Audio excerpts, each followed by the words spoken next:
ایران ان کا ٹارگٹ ہے، target number 1، چونکہ حکومت کی سطح پر فنڈامنٹلزم ہے اور وہ آیا ہے ایک عوامی انقلاب کے نتیجے میں، پھر ان کے پاس تیل کی دولت ہے، اس کے خلاف اکنامک سینکشنز بھی ہو جائیں تو بہرحال کھڑا ہو سکتا ہے، اور نقشہ وہ دنیا کو دکھا چکا ہے کہ لڑا دے ممولے کو شہباز۔ نمبر 2، پاکستان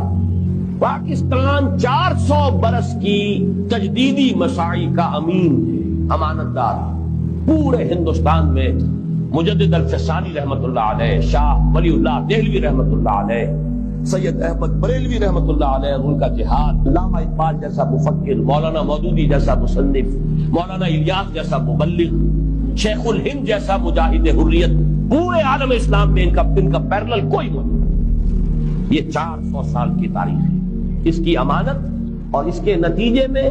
یہاں کے مڈل کلاس میں فنڈامنٹلزم کا ایک نیوکلیس ہے۔ اگر مڈل کلاس میں وہ فنڈامنٹلزم کا بارود موجود ہے تو کسی بھی وقت اس کے اندر جو ہے وہ کوئی دھماکہ ہو سکتا ہے۔ دوسری بات جو ان کے لیے ایک اعتبار سے ٹارگٹ نمبر 1 ہمیں بنا رہی ہے، وہ ہمارا ایٹمک نو ہاؤ ہے،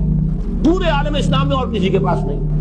یہ ہے مختلف اسباب جس کے بنا پر ایران اور پاکستان کو آپ بریکٹ کر لیجئے، یہ اس نیو ورلڈ آرڈر یہودی اور عیسائی گٹھ جوڑ کا جو ٹارگٹ نمبر 1 ہے، ایک اعتبار سے ایران ہے، ایک اعتبار سے پاکستان۔